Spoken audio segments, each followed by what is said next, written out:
तो आज हम ये सीखने वाले हैं class 10th English book chapter number 2 की poem a tiger in the zoo. इस पोयम को लिखे हैं रुचिका गुप्ता ने। इस पोयम में हम एक एनिमल और एक ह्यूमन बींग्स की नेचर के बारे में जानेंगे कि उन दोनों की नेचर क्या होती है। ठीक है, कभी रियलिटी में क्या होता है कि हम और आप कभी कभी जाते हैं चिड़ियाघर में जानवर को देखने के लिए, तो हमें जानवर देख के बहुत अच्छा लगता है। हमें देखता है वो कितना अच्छा टाइगर है, हम जिराफ देखते हैं, बहुत कुछ देखते हैं, पर कभी हमने सोचा कि उन पर क्या बीतती होगी? हमने कभी ऐसा नहीं सोचा। कारण ये है नहीं सोचने का कि हम अपने आनंद के समय पे हम किसी और का दुख नहीं देखते। वो कहते हैं ना, ह्यूमन बींग्स आर सेल्फिश। हम अपने स्वार्थ के लिए किसी का भी नुकसान कर देते हैं। तो ये कहानी रुचिका गुप्ता ने एक टाइगर के ऊपर लिखा है। इन्होंने कहा है कि वो एक चिड़ियाघर की एक पिंजरा जिसमें एक टाइगर बंद था, वो ना चाह के भी वहाँ रह रहा है ना। उसके पास बहुत ताकत है पर वो उस पिंजरे से बाहर नहीं जा सकता, क्योंकि पिंजरे से बाहर नहीं जाने का वजह यह है कि वो अपनी ताकत उस पर आजमा नहीं सकता, क्योंकि उसकी दीवार बहुत मोटी है। से एक टाइगर का नेचुरल प्राकृतिक आवास होता है जंगल। वो हमेशा जंगल में रहना पसंद करता है, वो जंगल में छुप कर रहना पसंद करता है। वो किसी ठंडी हवाओं के बीच, नदी के किनारे, बड़ी बड़ी ऊंची ऊंची घासों के मैदानों में वो हमेशा घात लगा के बैठा रहता है कि कोई जानवर वहाँ से पानी पीने आए या कोई वहाँ से गुजरे, उसका वो शिकार कर सके। तो पर ऐसा है कि वो ना चाह के भी पिंजरे में बंद है। तो ये कहानी उन्होंने बस एक शेर की भावनाओं को लिखा है। वो कहते हैं कि शेर की, कभी आपने गौर से चिड़ियाघर में शेर के पंजे देखे होंगे, वो एकदम मखमली मुलायम गद्देदार होती है। पिंजरे के अंदर जब चलता है तो उससे कोई शोर, कोई आवाज़ नहीं आती। इसका कारण यह है, आवाज़ ना आएगी उसके।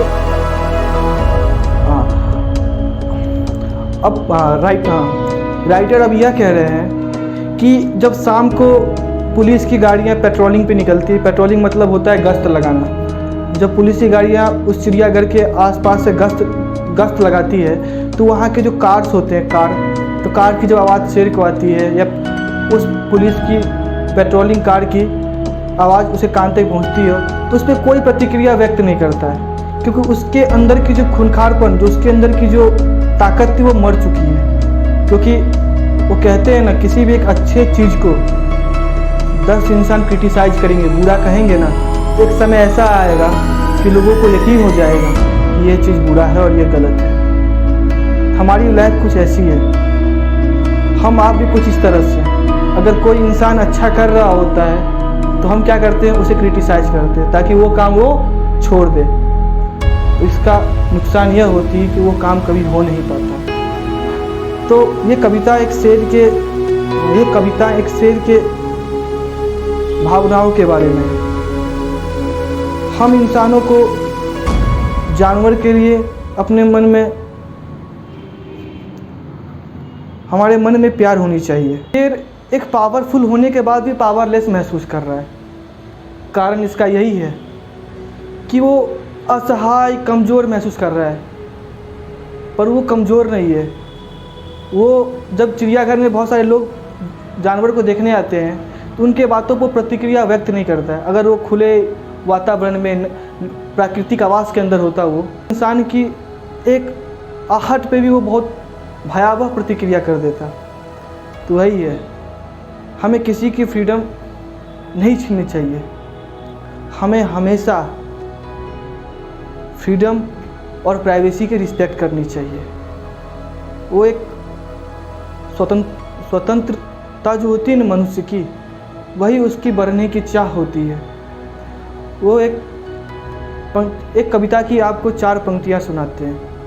एक चिड़िया इंसान से क्या कहती है, या एक जानवर इंसान, नीर न दो चाहे टहनी को, आश्रय छिन्न भिन्न कर डालो, लेकिन पंख दिए हो तो आकुल उड़ान में विघ्न न डालो। इसका मतलब यही है कि तुम मुझे खाना दाना पानी कुछ मत दो, ना ही तुम मुझे घर दो, पर जब भगवान ने मुझे पंख दिया है तो उड़ान में विघ्न न डालो, मतलब उड़ने में हमें परेशान मत करो।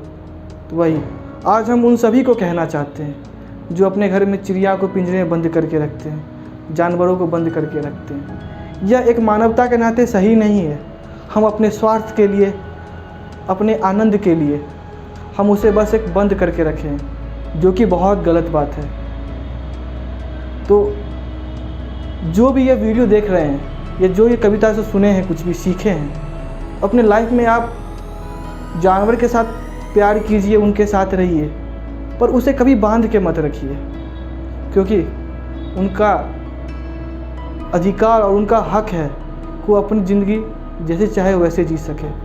हम अपने स्वार्थ के लिए किसी को बंदी नहीं बना सकते, किसी को कैद नहीं कर सकते। सोचो कभी आप अपने आप पे ये महसूस करो कि मानो कि अगर आपको कोई 10 दिन या 5 दिन भी एक रूम के अंदर बंद कर दिया जाए तो आपको कैसा महसूस होगा, क्योंकि सेम चीज़ उनको महसूस होता है। बस फ़र्क है इतना कि आप बोल पाते हैं, वो भी बोल पाते हैं, पर जो आप बोलते हैं सामने वाला समझ जाता है, पर वो क्या बोलते हैं हम नहीं समझ। आज की कविताएं हम यहीं पे ख़त्म करते हैं। फिर से मुलाकात होगी इसी उत्साह और इसी जोश के साथ अगली कविताएं।